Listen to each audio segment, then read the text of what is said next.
here to talk about all of the fun, offbeat pop culture and some of the usual stuff too. So, welcome. Happy Monday. I hope you all had a wonderful weekend. I had a really wonderful weekend. I definitely was feeling the energy of the full moon in Leo. I don't know if any of you guys were, but I definitely had disrupted sleep. I definitely was feeling just a little blasé. And maybe like it's interesting because a lot of times with the full moon, I will feel both anxious and unmotivated at the same time. So any sort of like forward moving energy that my body wants to do, another part of my body is like, no, we're just going to relax. We're just going to lay here and have an existential crisis. So the existential crisis wasn't that bad.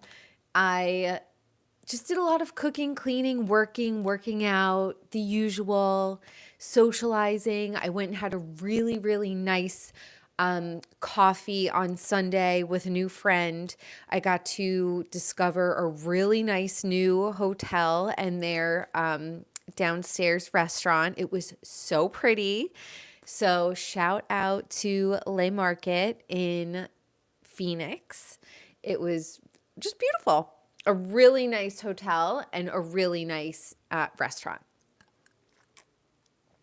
But it was a very wonderful way to start my Sunday because I'm an early riser. So I'm up at 6 o'clock in the morning, 5:36. I'm up, I'm ready to go. In the summer when the sun rises even earlier, I'm up with the sun. So by 9 o'clock in the morning, I'm like, okay, I'm ready to do something. So it was so nice to be somewhere at 9:30 in the morning, and then I just hit the ground running. It was hitting up Trader Joe's, hitting up Whole Foods. It was going to the pet store. It was doing laundry. It was cooking. I took a long nap and then I got up at night and continued on my cleaning. So it was just such a nice weekend. I had clients. I was busy. You know, I remember being in my early 20s and daydreaming really about the life that I have now.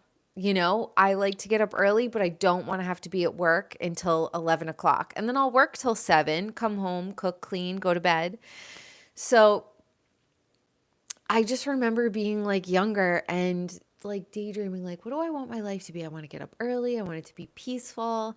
I want to, be able to go into work at 11. I knew that. I knew even if I wake up super early, I like to work out in the morning. Sometimes I like to run to the supermarket before I go to work. But all I want to say is if you are a young person, if anyone could have understood the crazy turmoil that I grew up in and the peace and quiet and sanctuary that I've been able to build in my life now, I'm telling you, if you're feeling discouraged, don't feel discouraged. You can do it.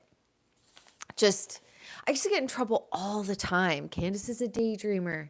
Candace just daydreams. And I was manifesting. I was like, yeah. So I just woke up on Sunday and thought to myself, this is literally the exact kind of life that I wanted. Now, I'm going to share something super personal with all of you guys. I used to love to smoke the ganji, loved it. And I just remember thinking to myself again, I can't wait to have a life where I'm like so busy doing stuff that I love. And then it's like a little treat at the end of the night or a little treat once a month. Whereas like the people that I was around when I was an actor, because there's so much free time, everybody was just like smoking pot all the time. And as fun as that can be sometimes, I was really trying, like for me, when I used marijuana as like a healing tool, which, oh my gosh, it is truly one of the best things to use if you are healing from emotional trauma. I mean, look, I'm not a doctor. I'm not a scientist. I'm just a human having a human experience. And for me, it was tremendously helpful while I was living in New York City and Brooklyn and in, like it makes things that you cannot stand tolerable until you can get out of that situation. So the moment when I moved to the state where I am now, there was no there was no legality here. Now it's like you could go shopping at Anthropologie and get whatever you want. I wake up every day and I'm just like, I don't need to do that to ease myself through the day. Look, I'm not judging anybody who is in that place in their life because I understand. I was for a long time. But at this point, I'm just like, wow, I had a vision for my life, and I'm so thankful that I've been able to manifest it and bring it together. Now, this didn't happen just from good luck. Yes, good luck, but good luck met my preparedness because I've worked so incredibly hard I started working in Manhattan as an actor when I was 7 years old. I'm 40. So it's taken 30 plus years,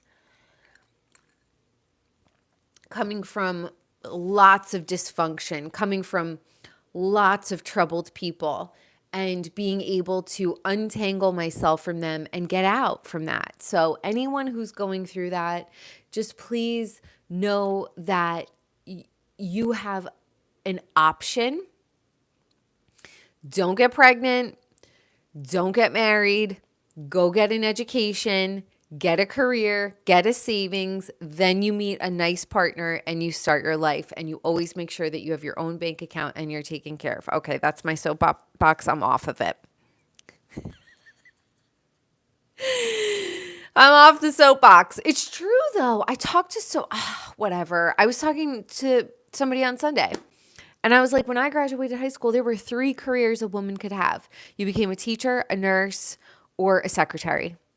And I was like, well, I'm an actor. And they were like, well, we don't know what to do with you. So we are so lucky.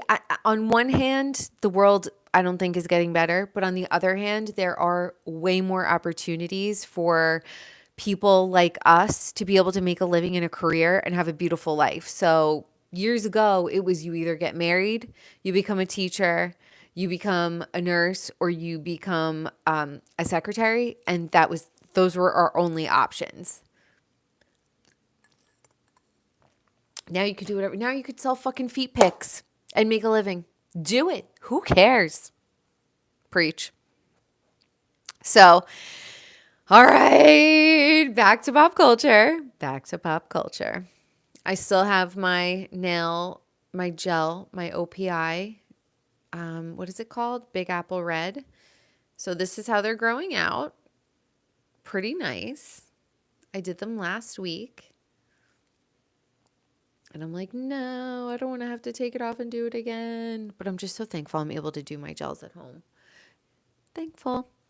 Now, are we ready to jump into the daily dish? First of all, I don't know if you guys have seen that there are actual crystals sprouting from the cement. I don't know where this is, but I feel like it's probably in like India or something because they have a lot of crystal mountains and all of that stuff. I'll get back to you on that. I will fact check it. Don't worry. But there are fucking crystals sprouting out of the ground. The earth is like, I'm telling you guys, the earth will get rid of us before we get rid of the earth. Do not fret. Mother Nature, she's like, I brought you into this world. I'm going to take you out.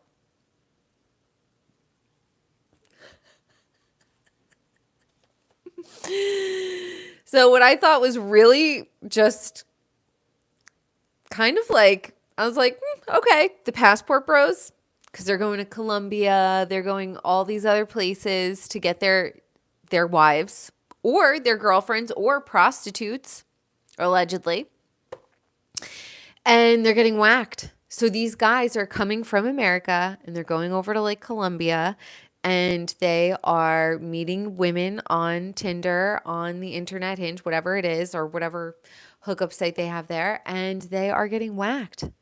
So I was like, Passport Bros getting whacked. You know, karma, guys, karma. Life is funny. It really is. Like, if you think that a Colombian wife is going to be subservient to you, I mean, on what planet? They're the sassiest of them all. What you need is like a waspy woman. They don't say shit. They're like, oh, you're cheating on me? That's fine. Get me another Birkin. But a Colombian lady? She'll fucking Lorena Bob at your ass. It's to you. What do you guys think about that? It's fucking wild. But how dumb do you have to be? Seriously. You're meeting a stranger in a different country that's a little bit lawless. Like, what do you expect? I'm not victim blaming, but I'm like a little bit like smarten the fuck up. Come on, guys. Street smarts. But I guess Passport Bros don't really have street smarts. If you never grew up on the streets, and you just really don't know. Anyway, Caroline Manzo is suing Bravo. I didn't get a chance to read through all of the paperwork, but I did like skim through it when it was on TikTok. And it said that Brandy was humping her and washing her hands together with Caroline. And like, release the footage. I want to see. Or if they go to court, are they going to release the footage? Because I think that that's where the case would lie, is if you saw it on camera and say, that was pretty inappropriate. Here's the thing.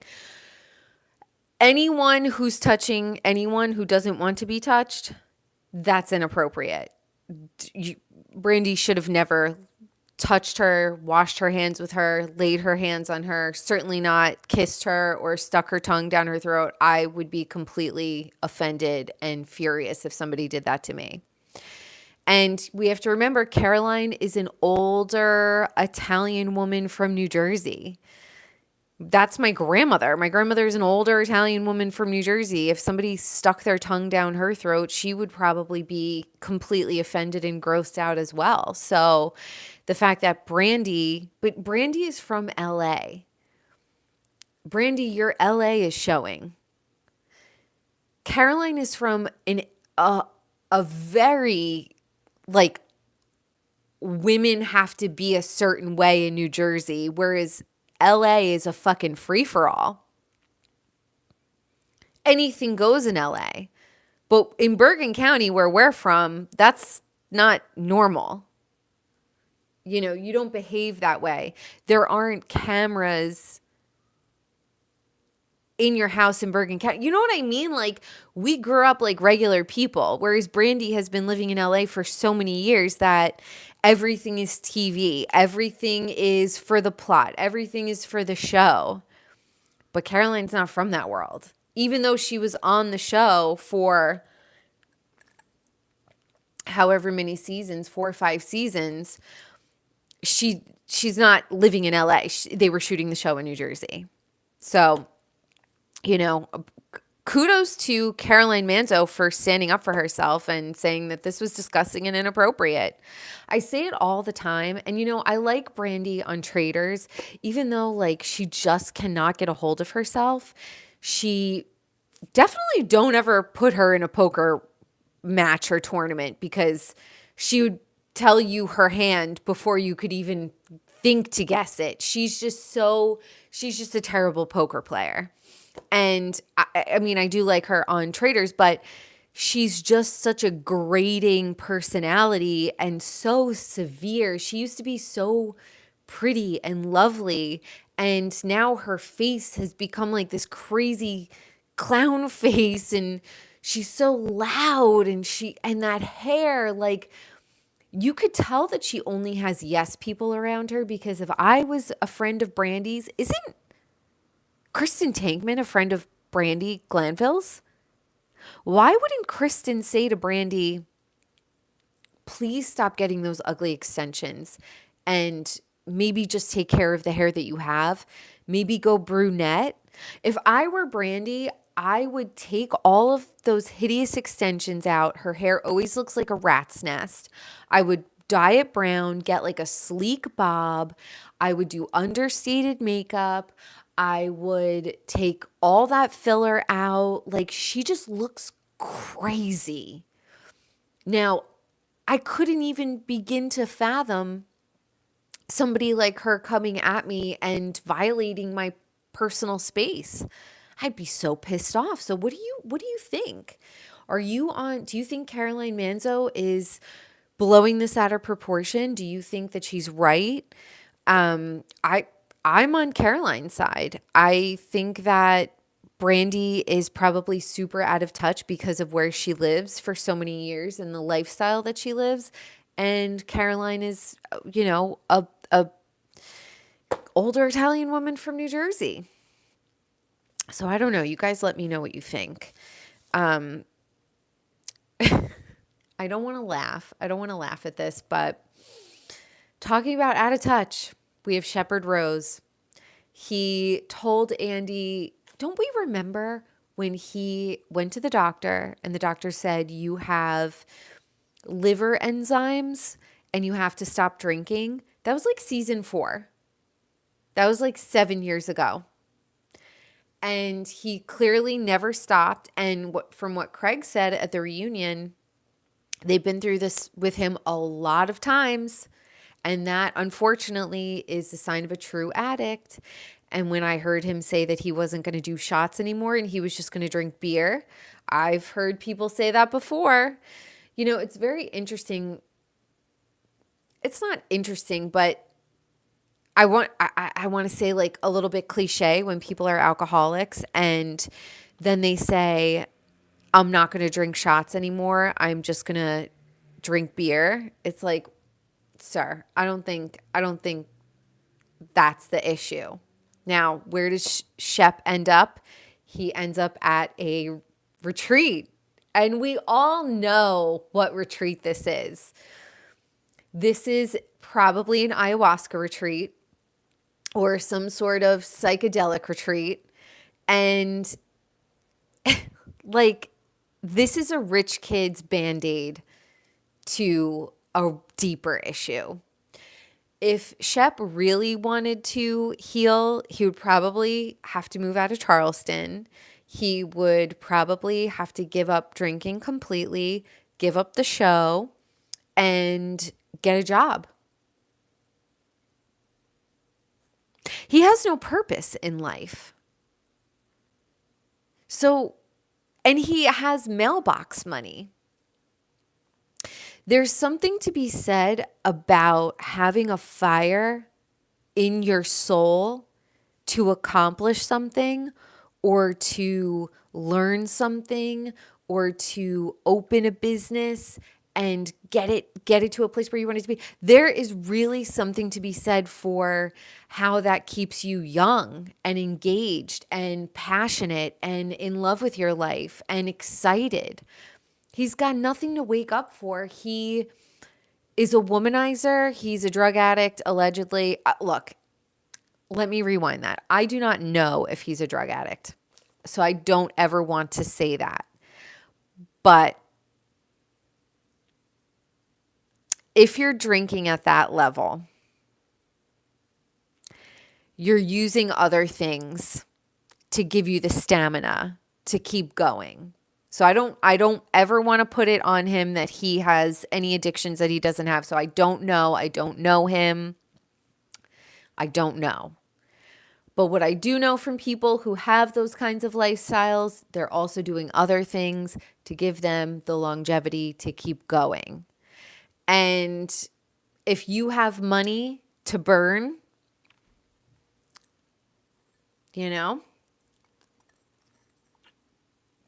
put 2 and 2 together.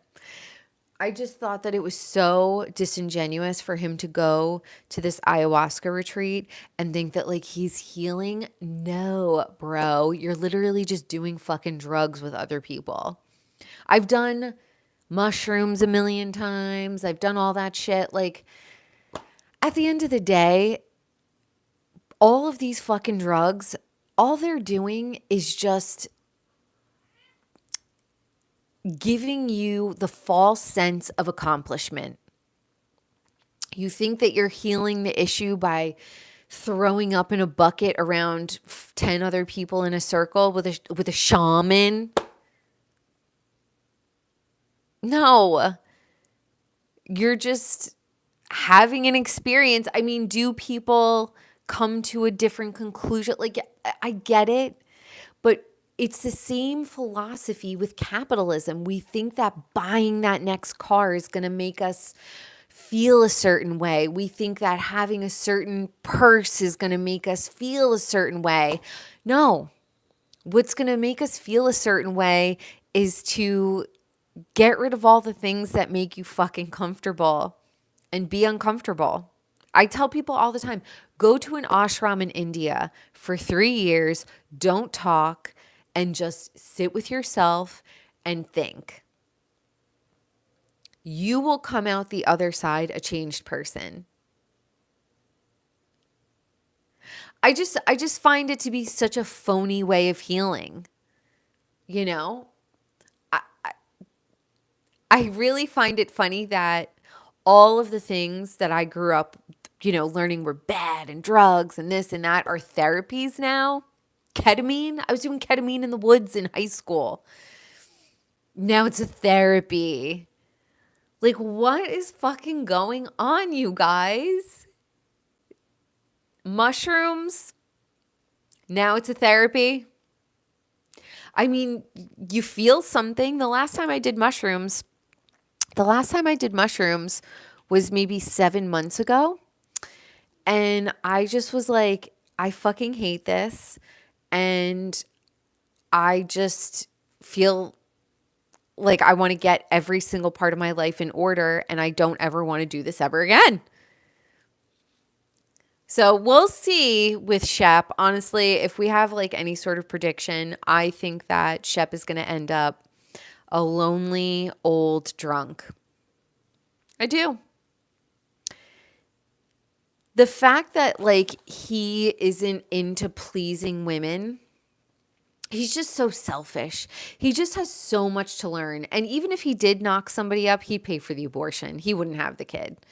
So a child would humble him. But I can't even see him letting that happen. So I'm sure there are so many girls who've gotten pregnant by Shep and then had abortions. Allegedly, I don't know that for sure. I am just talking. So what do you think? What do you think Shep's fate's going to be? I think lonely old drunk. All right, on to Bev Hills. Talk about lonely old drunk. No, we're not making fun of you, Denise Richards. However, did you listen to her on Jeff Lewis Live? Here's the thing. When Denise Richards was on Beverly Hills and Brandy, when Brandy was saying that they hooked up, we didn't know enough about Denise Richards to know whether or not she was a liar. And I don't think that I believed Denise for a long time, kind of until I heard her on Jeff Lewis Live and she was talking about the jacket and she was talking about the weed dinner. And she was saying like, oh, I don't know if the weed was in the water bottles or whatever. No, we all know that the chef put in the milligrams after the food was made. Then he dropped it on there. So it wasn't cooked into the food. It was an additive after. And marijuana was not put in her food, but she was acting fucking nuts. And the fact that she just won't come out and say, I took a cold pill and I had a tequila on the rocks and that's why I was slurring my words and acting weird and the jacket was upside down and whatever. When she went on Jeff Lewis Live, she doubled down. And that was the first time I was like, is Denise a liar? Because that felt like a little bit lie to me. She was like, no, there must have been weed in the food. Weed does not make you act like that. We all know. Like, weed does not make you act like that. So I don't know what Denise Richards was talking about. And I'm pretty sure the chef spoke out recently. And he was like, Denise is lying. There was no marijuana in her food. There wasn't, because it was an additive put in after the food was made. So that definitely made me pause and think twice about Denise and whether or not she hooked up with Brandy. Do you guys think that she hooked up with Brandy? Come here. You want to say hi? Do you want to say hi? Quinny? She just wants to be a brat. Do you think Denise and Brandy hooked up? I didn't for a long time, and now I kind of do. So, plot thickens. Back to Bev Hills. We have the girls on their trip in Barcelona, and we have Anne-Marie. First of all, Anne-Marie, deep breath. She's so annoying. Sometimes it takes 2 seasons for people to find their footing, but between the corny scenes with Garcelle and her sons, I fast forward, and I fast forward through everything with Anne-Marie too. Her voice is so annoying. Her, like, everything about her is just so unlikable. Now, here's the thing. I think everyone should at least get 2 seasons to feel themselves out in the show. So we'll see if they bring her back for a second season. But I will say that Anne-Marie is jacked. Her arms are shredded. And whatever exercises she's doing for her arms, I want to know because I want to do them. The cuts, I was like, oh my God, she's fucking shredded, bro. Shredded.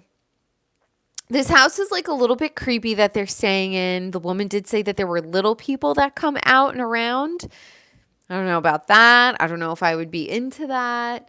But I do love Garcelle and Sutton's friendship. I think that they're so cute, and I really, really like their friendship. They just remind me of like 2 old Southern ladies who like end up living together or something. I don't know. I love their friendship though. I love when they, I just think that they're cute and they're funny. So I like their scenes, but I don't care about Garcelle's teenagers. I don't care about their love lives. I don't care about their girlfriends. I really, yeah, like I don't care about that. Like now they're going to fight. Why are you fighting? I wish that was on camera. That was so funny. Oh my gosh. But I wrote down Anne-Marie has foot and mouth syndrome and her arms are jacked. That is hilarious. Yeah, she really does. She just, when she was confronting Crystal at the table, Crystal's like, what are you talking about? But I will say, Crystal 100% said that those girls are uneducated and socialites. She 100% said that. I feel like Crystal is low-key like a shit talker. And I think that Crystal is like upper crust, and she has a really successful coconut water company and she's been married for a long time and she has a wealthy husband and she is throwing those digs at Dorit left and fucking right on her Instagram after Dorit called her a child bride. I will say that Dorit is looking a little, I don't know if it's like come here, mommy, too skinny, but her face is starting to hang a little bit. And I'm like, we need a little bit of fat in our body to, keep it plump. But she's starting to look a little gaunt. So I would like to say, Dorito head, if you're on fucking Ozempic or Mounjaro or whatever it's called, take a break. I'm sure she's under like a ton of stress too. But who else is so incredibly surprised that PK he has kids? So Jaggy and Phoenix are his second set of kids? I didn't even know that he had older kids. Never heard about them. So I'm going to have to go and do a little deep dive. I mean, I'm sure they're adults by now, right? But they've never been on the show. Never heard him talk about them ever before, except for when he reprimanded Dorit a few episodes back, saying that he's raised children before. And I was like, what? What children? Where? Who? So very interesting. Very, very interesting. But yeah, I'm digging this episode of them in Barcelona. I'm still digging Erica. And I'm open to giving Anna Marie another season. We gave Leah McSweeney another season. I'm open to giving the girls of Roni a new season too. Like, I'm not into the Roni girls at all. And even when Sai was on Jeff Lewis Live recently, I don't like her on Jeff Lewis Live either. So, I don't know. I'm open. I'm totally open. Now, do we think that Sutton Strack slept with Merce, the dance guy? Because she's like giving us, like, she's alluding. But in my mind, I'm like, is he gay? Or was he gay? But she's like, he liked how I watered his flowers. What flowers? Right?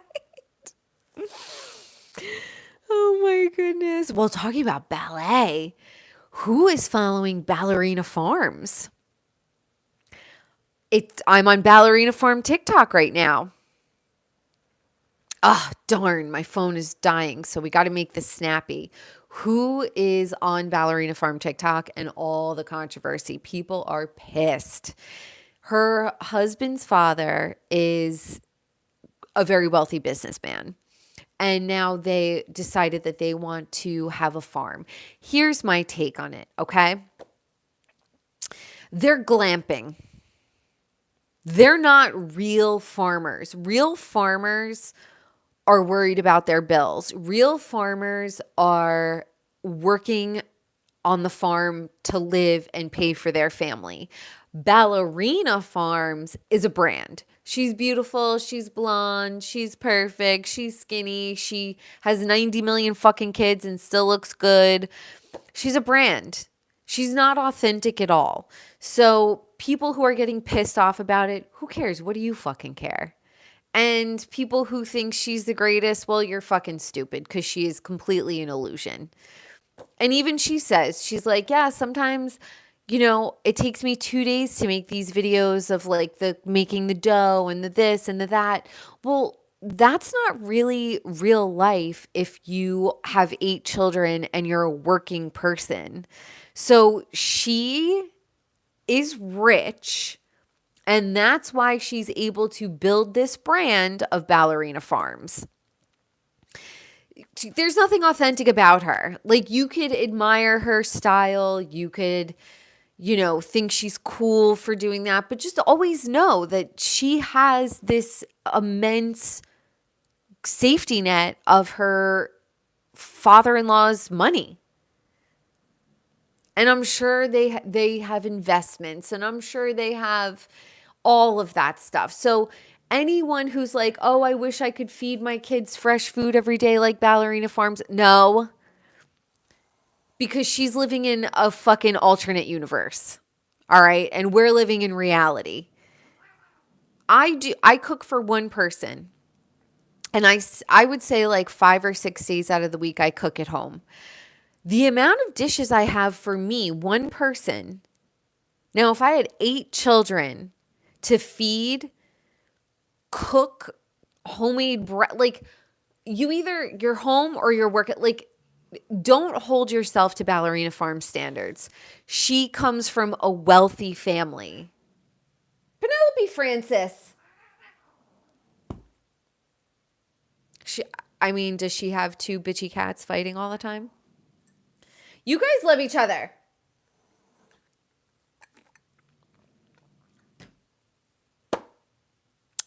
Anyway, on my last note, Stassi Schroeder, Nastasia Schroeder. We are all awaiting Vanderpump Rules. I can't wait. I think that this should be like their last season, though, and I think that they should just go. I'm excited about the Valley.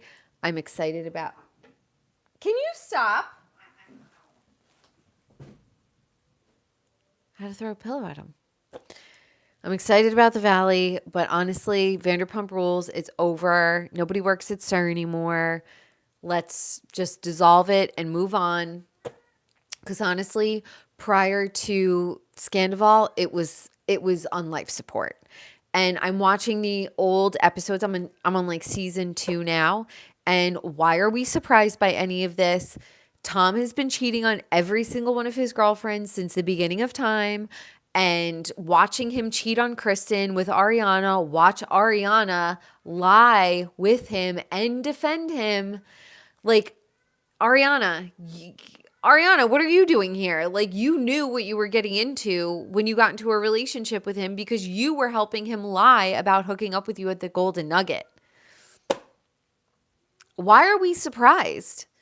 But to hear that Nastasia Schroeder is rejecting Bravo, and when she was on Jeff Lewis, and she was like, no, I don't want to fucking go back. Like, she is so authentic. She's not sugar-coated. I love her. I love her on Vanderpump. The fact that we will always have those 8 seasons of Stassi on Vanderpump, it is gold. I will watch it over and over and over and over again. I don't even need new shows. I will just watch the old shows. And I just thought that she was hilarious on Jeff Lewis. She's like, no, I don't fucking want to go back. And he was like, oh. Like, I don't think anyone has ever spoken to Jeff Lewis the way Stassi spoke to him. And I love it. She's just got no qualms. And I admire that so much because I also have no fucking qualms. And I'm so happy for her. And she's got a beautiful family and beautiful kids. And, good for her. So that's it, you guys. We've run the gamut. We've spoken about everything. We've spoken about Passport Boys getting whacked. Passport Bros getting whacked. We've talked about Caroline Manzo suing Bravo. We've talked about Bev Hills and how phony Shep Rose's retreat is in getting sober. No, sober means you have to get sober, Shepherd Rose. We got a lot of stuff here, so I hope you guys enjoyed. I love talking about this stuff with you. If I wanted to jump on yesterday, but I was just so crazy busy. So I'm so happy to be on here today. I will see you guys tomorrow. I hope I'm going to be able to get on tomorrow because I have a packed schedule at the studio this week, but I will do my best to get on. It might be earlier in the day instead of later. But I love you all so much. Thank you for tuning in to the Daily Dish with Candace Cooper. Let me know, your comments, like, share, subscribe, and I'll see you on the next one.